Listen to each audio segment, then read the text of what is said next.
Hola, ¿qué tal? Mi nombre es Camila San Clemente y les doy la bienvenida a este flash informativo y a mi compañera María Fernanda Vargas.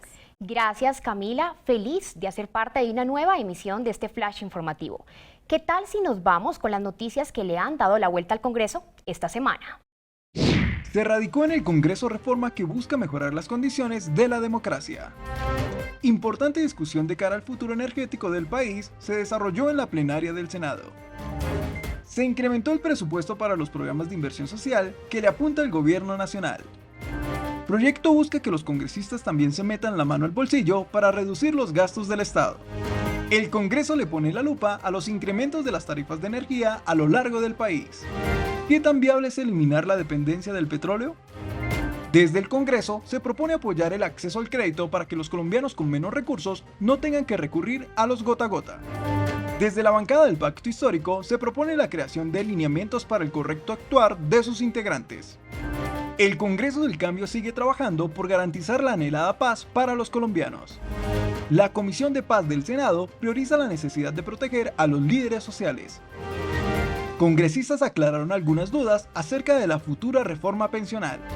Las comisiones económicas del Senado también dieron luces sobre la reforma tributaria. El senador Humberto de la Calle nos cuenta sobre su proyecto para eliminar el servicio militar obligatorio. María Fernanda, te cuento a ti y a todos nuestros televidentes que un Congreso para los jóvenes y mayor equidad es la apuesta del gobierno nacional al impulsar una nueva reforma política en Colombia.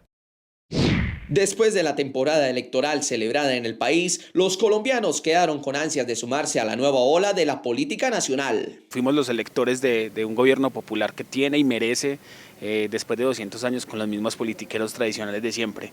Que cambien esos senadores y pongan senadores jóvenes, que le den la oportunidad a gente joven, gente nueva, con nuevos proyectos.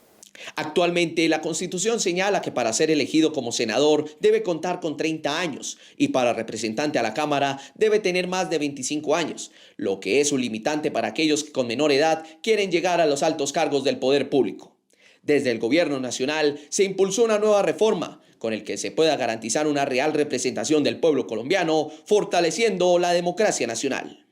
Busca adicionalmente cumplir con los acuerdos de paz suscritos en el Teatro Colón, cuyo punto segundo es precisamente la profundización de la democracia en Colombia. Garantizar la paridad de género en las corporaciones políticas es un punto clave del proyecto del acto legislativo, teniendo en cuenta que en la actualidad solo el 30% de representación del Senado corresponde a mujeres. Con esta reforma, el gobierno nacional ha radicado casi la totalidad de las reformas que habían sido anunciadas desde el 7 de agosto y ahora es responsabilidad nuestra. Y la política sí que se sigue moviendo, Camila. Ahora un debate de control político al Ministerio de Minas y Ambiente ha puesto en alerta a más de uno. La transición energética es uno de los objetivos principales que tiene el nuevo gobierno, expresando que Colombia no debería depender más de los combustibles ni prácticas contaminantes, no solo por los efectos ambientales, sino por los efectos económicos. No estamos preparados para un tema de energía solar, pero sí podemos ir trabajando en el camino para llegar a alcanzar esos propósitos. Se debe recurrir a otras alternativas de energía, que no sea necesariamente el petróleo y el carbón, que es lo que nos tiene mal. Ministerios de Minas y Ambiente, senadores de diferentes partidos políticos, debatieron a través de un control político donde se enfatizó en la transición energética, la producción de petróleo y gas y sus posibles efectos en la productividad del país. Las cifras hablan por sí solas. La exportación de barriles de petróleo en julio del año 2020 fue de 15,6 millones de barriles de petróleo y en julio del 2022 el costo del petróleo se sitúa en 14,4 millones de barriles de petróleo. Ahora, la segunda gráfica se sitúa el precio del petróleo. En julio del año 2020, el precio del petróleo estaba en $43.24 y ahora en julio del año 2022 se sitúa en $111.93. ¿Y usted qué opina? Y en noticias económicas ya se tiene listo el presupuesto nacional para el año 2023. 405,6 billones de pesos fue lo que se aprobó para que empiece su discusión oficial en el Congreso. Las comisiones económicas conjuntas terceras y cuartas del Senado y la Cámara aprobaron el presupuesto para el próximo año por un monto de 405 billones de pesos, algo más del radicado por el gobierno anterior que presentaba desfinanciación en los temas de inversión social. 2 billones serán adicionados a lo que había propuesto el presidente Duque en agricultura, principalmente para producción alimentaria. Un presupuesto que va a quedar en 405 billones, presupuesto muy importante para aumentar la inversión. Aumentamos la inversión, se cumplen con todos los temas de servicio a la deuda y se cumple con el tema de funcionamiento.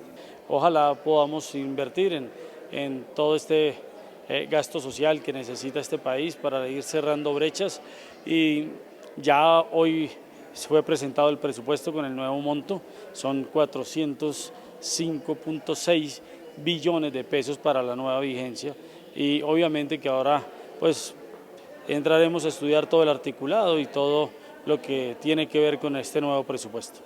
El presupuesto aprobado pasará a las plenarias del Senado y la Cámara con la correspondiente redirección de las partidas para la inversión social.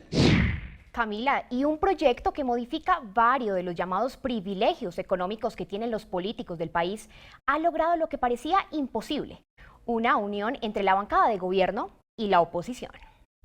Que ganaran máximo por ahí 10 millones de pesos cada congresista, y eso es mucha plata para ellos. Me parece perfecto que hagan eso, que reduzcan sus salarios y vacaciones, sería genial. La iniciativa firmada por los congresistas Iván Cepeda, Gustavo Bolívar, Paloma Valencia, Catherine Jubinao y Hernán David toca 4 de los privilegios básicos de los congresistas. El ausentismo ya no van a ser 6 fallas dentro del semestre, sino 6 fallas dentro del año. El de la mermelada, nosotros castigamos severamente la entrega de prebendas por parte de cualquier persona y sobre todo del Ejecutivo a los congresistas a cambio de votos o abstenciones que favorezcan intereses particulares. Y 4, la rebaja del salario, que es la más esperada por la gente, que la vamos a hacer en 2 fases. Una transitoria de aquí a 2026, y es pidiéndole al ministro a través de esta proposición que nos rebaje el 40% de los salarios en la reforma tributaria hasta 2026. Y otra que ya va a ser determinante, fija, que empieza a operar en 2026 con los nuevos congresistas que se elijan, y que fija un tope de 25 salarios mínimos al salario de los congresistas. Como dato adicional, en las sesiones que se desarrollen del 1 de febrero al 16 de marzo de cada legislatura, no se tramitarán proyectos de actos legislativos o proyectos con excepciones del Plan Nacional de Desarrollo. Los altos costos en las tarifas de energía eléctrica tienen en jaque a varios senadores. Discusiones van y vienen desde la Comisión Quinta de Senado. El alto costo de las tarifas de energía tiene preocupados a los colombianos, afectando el bolsillo y la canasta familiar de muchos usuarios de varias zonas del país. En Medellín se ha visto el incremento, porque pues yo que venía a pagar como 60.000, 70.000, ahora estoy pagando como 120, 130. Con las empresas públicas de Medellín hemos tenido unos incrementos grandísimos en la energía y en los servicios públicos desde el 2020 y lo que va de este año 2022. El incremento de la energía entre enero y agosto de 2022 en Bogotá mostró un aumento del 13% y en la costa un 20%. Una familia de estrato 3 pasó de pagar en enero 75.000 pesos a 85.400 en agosto, mientras que en la costa, con el mismo consumo y estrato, pasaron de 85.000 pesos a 102.000 pesos. Muchos colombianos están esperando una respuesta estructural y de fondo para que le demos una solución al tema de las tarifas de energía. Hay ciudadanos que no aguantan más. Son más de 3 millones de hogares en el Caribe colombiano donde la tarifa de energía se ha subido hasta casi el 50% en los últimos 6 meses. Frente a esta problemática, la solución no está a la vuelta de la esquina. Mientras tanto, el Congreso estará vigilante como una de sus funciones. Pero ahora también ha puesto en jaque a integrantes de la Comisión Primera de Senado. Desde allí se han planteado estrategias en pro de la productividad del país. Los hidrocarburos en Colombia han sido uno de los mayores contribuidores económicos del país. Sin embargo, sus efectos ambientales y económicos han sido objeto de debate. Para los próximos años sí debemos de cambiar las estas energías que usamos por energías limpias. Considero que sí, que ya es momento de que Colombia busque otras opciones, otras alternativas que nos puedan generar otros ingresos y otras ganancias para el país. Transición energética como mecanismo para combatir la crisis económica y ambiental es lo que expresaron senadores de la Comisión Primera de Senado. No podemos seguir siendo un país que dependa de la economía primaria, es decir, de la exportación de materias primas. Usted puede no sacar el petróleo colombiano, pero le va a tocar importarlo a alguna parte, porque los carros van a seguir andando. Los impactos financieros y ambientales han generado preocupación por parte de senadores, afirmando que solo el 10% de la industria de la energía causa efectos negativos en el medio ambiente. Sacar un crédito en Colombia no ha sido fácil para muchos. La solución más rápida es optar por un gota a gota, convirtiéndose en el dolor de cabeza de muchos colombianos. ¿Ha tenido que recurrir a un gota a gota o pagadiario? No es malo, porque una vez se necesita cubrir alguna necesidad y le toca a uno echar mano, porque no hay de otra salida a veces. Si usted recurre a uno de esos, va a seguir siempre endeudado. No me parece una buena opción. Este año subió más de un 75% el uso del llamado gota a gota con respecto al 2021. El gota a gota o pagadiario es un préstamo informal donde se maneja tasas de interés muy por encima del tope de usura y que en algunos casos se llega a presentar el uso de la violencia por parte del cobrador. Hoy, como gobierno, tenemos que apoyar, tenemos que combatir el gota a gota. No podemos permitir que la gente siga trabajando para el gota a gota. El acceso al crédito y el fortalecimiento de las micro, pequeñas y medianas empresas está dentro de la agenda del Congreso del Cambio. ¿Y qué tal si ahora nos vamos, Camila, a la sección que a muchos les gusta, nuestra sección de redes? ¿Y cómo se está moviendo el Congreso en las redes? David Carrero nos tiene más información.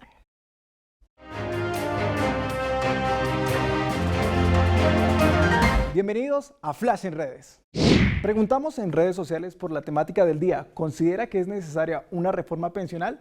En Twitter el 75,6% de los votantes dijeron que sí es necesaria una reforma pensional en el país. En contravía piensa el 23,5% de las personas que consideran que no es necesaria. En redes sociales, los líderes de la opinión pública también tuitearon respecto al tema. El senador del Centro Democrático, Miguel Uribe, escribió: numeral tocar las pensiones es un robo. Aunque Petro no aclaró una propuesta, deja abierta la posibilidad de utilizar los aportes privados a pensiones. Ya atacó a los pensionados con la tributaria. En el Congreso hay que parar una reforma que expropia los ahorros de los colombianos. De otro lado, el congresista Rodolfo Hernández de la Liga Anticorrupción tuiteó: numeral tocar las pensiones es una locura. Si quieren regalar la plata, que sea de la que el gobierno deje de despilfarrar. La medida también la defiende la senadora Clara López, pues considera que es una base para un bono pensional para quienes lo necesitan. Bono pensional es para aquellos adultos mayores que trabajaron durante toda su vida en trabajos informales o quienes sus jefes nunca les pagaron sus prestaciones. Esfuerzo de la sociedad para garantizar condiciones de una vida digna a esta población. Solidaridad. ¿Y usted qué opina? Síganos en @ccongresocol.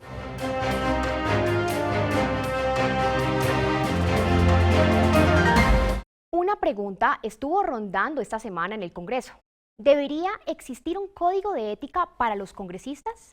Desde el interior de la bancada del Pacto Histórico se están proponiendo algunas iniciativas.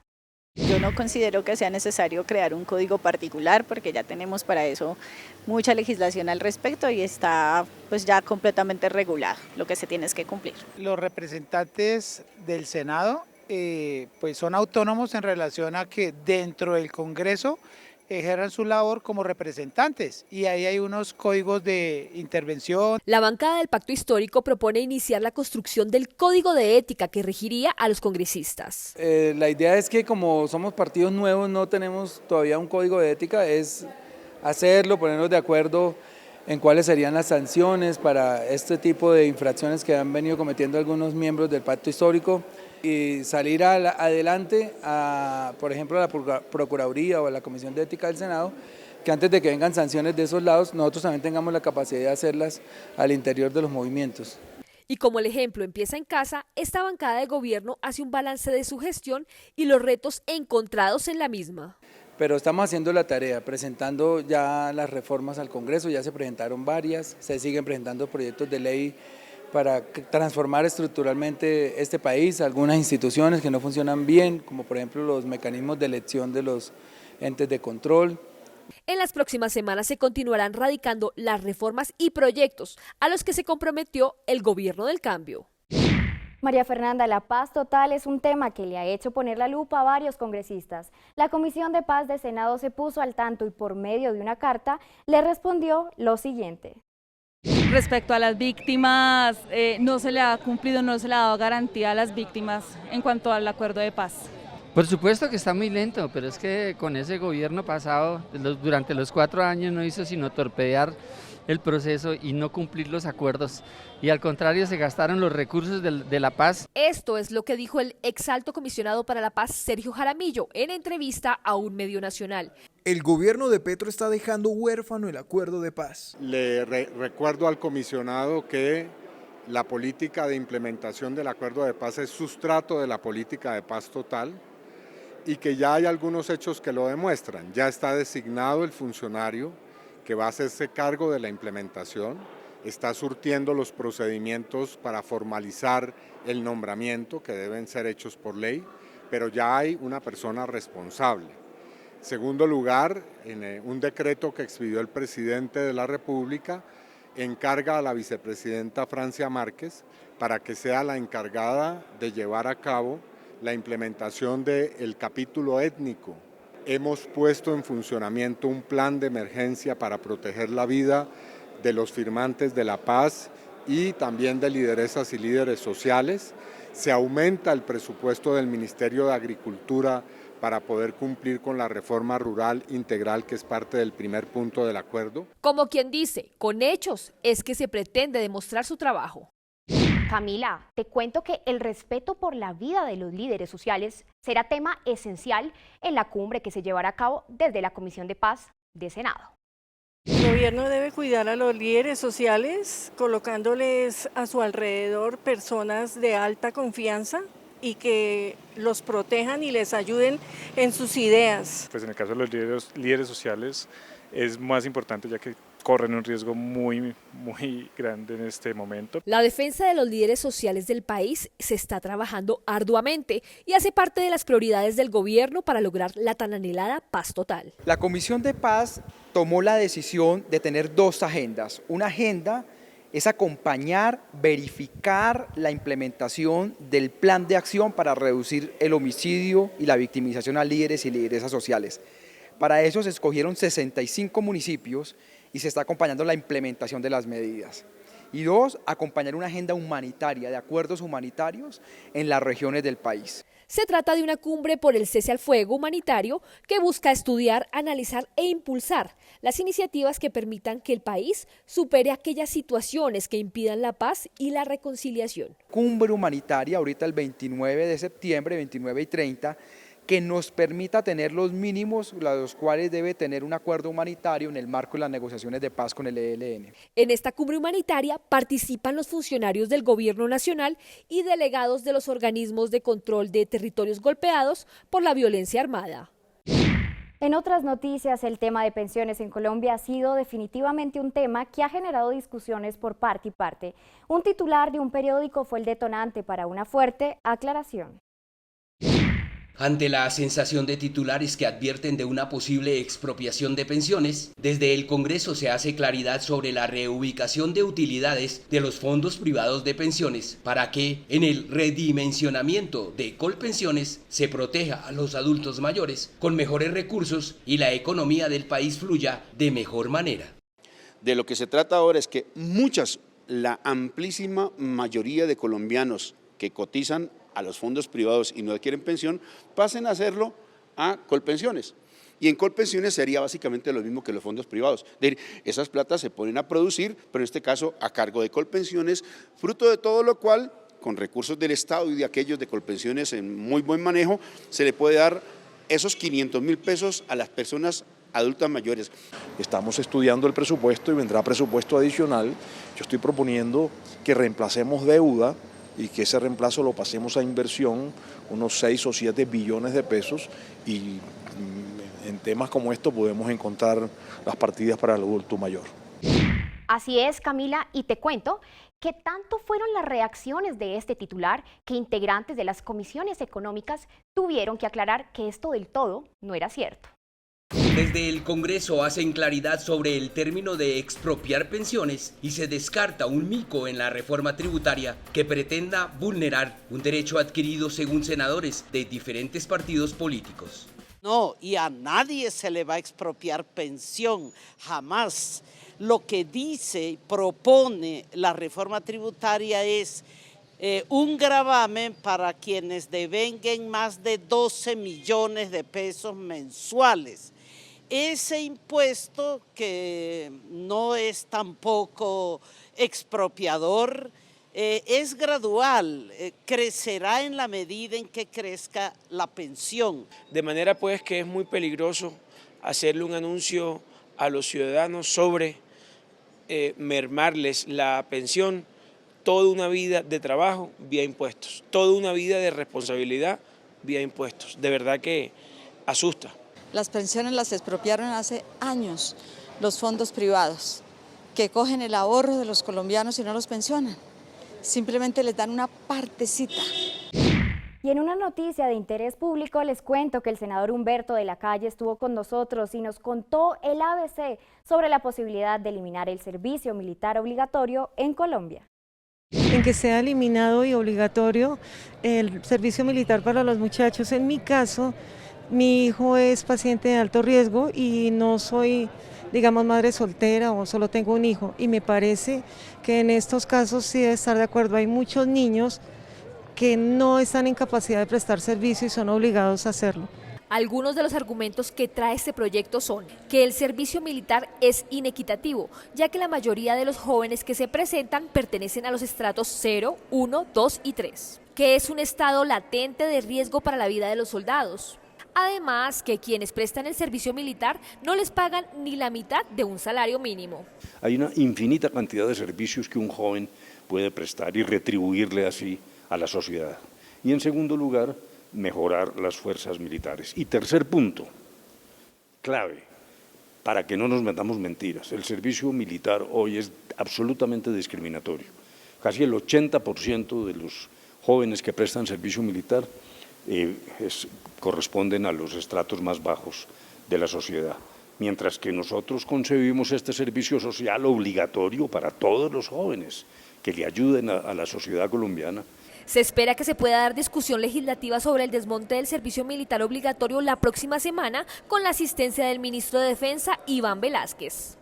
Y hasta aquí este flash informativo para mantenerlo al día de todo lo que pasó en el Congreso esta semana. Gracias por acompañarnos.